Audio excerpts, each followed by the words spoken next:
అసెంబ్లీలో కౌశిక్ రెడ్డి వర్సెస్ కడియం శ్రీహరి అన్నట్లుగా రచ్చ నెలకొంది. కడియం పట్ల కౌశిక్ రెడ్డి అనుచితంగా ప్రవర్తించారని కాంగ్రెస్ ఎమ్మెల్యేలు ఆరోపించారు. కౌశిక్ రెడ్డిపై యాక్షన్ తీసుకోవాలని కాంగ్రెస్ ఎమ్మెల్యేలు డిమాండ్ చేశారు.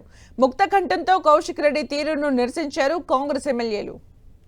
సీనియర్ నాయకుడు శాసనసభ్యుడు లేచి మాట్లాడుతుంటే చిట్కలు కొట్టి మాట్లాడుతుండు.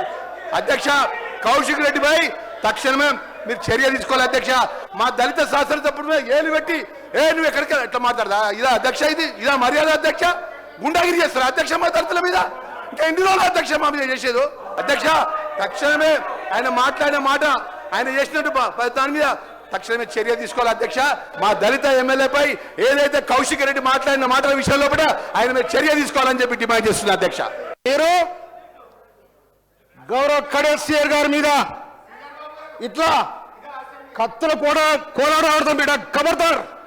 ఏమనుకుంటున్నావు? మా పరికత్తులు లేసేనుకో నీ గడికి ఏమైనా కడతామని చెప్తామని చెప్తున్నా. ఎవరు బెదిరిస్తున్నావు? అందుకోసమనే దళితులంటే గిరిజనులంటే లెక్కలేని తొర మీద మీరుంటే మీ గడిలో దొర్రే రోజు కూడా వస్తారు కూడా తెలుస్తాడు నేను.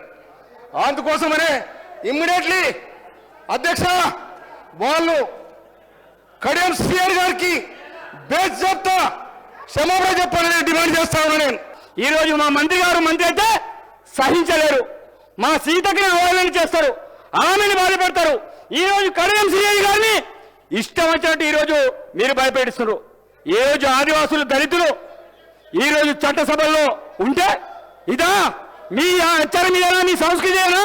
మీ కేసీఆర్ గారు ఇదే నేర్పించారా? మీ అవసరమైతే మీ కేసీఆర్ గారిని చట్టసభలో వచ్చి మాట్లాడమని చెప్పండి.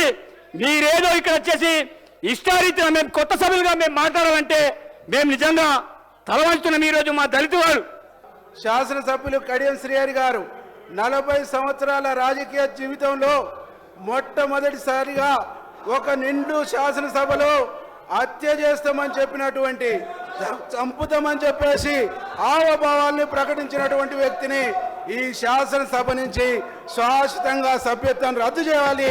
అదే మీరు మాకు జాతుల్ని ప్రొటెక్ట్ చేసినట్టుగా మేము భావిస్తామని చెప్పేసి మీకు తెలియజేస్తా ఉన్నా అధ్యక్ష. మా మేడిపల్లి సత్యం గారు ప్రత్యక్షంగా చూసిండు, మా కాంపల్లి సత్యనారాయణ గారు కూడా ప్రత్యక్షంగా వారి హావభావాల్ని వారి ప్రవర్తనని గమనించారు.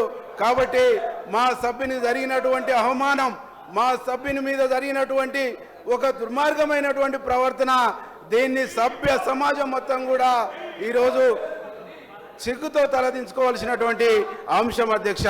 ఇది నిండు సభలో జరుగుతుంటే మీరు మమ్మల్ని కాపాడాలి, మమ్మల్ని రక్షించాలి, మా జాతులకు అండదండగా ఉండాలని చెప్పేసి నేను కోరుతా ఉన్నా అధ్యక్ష.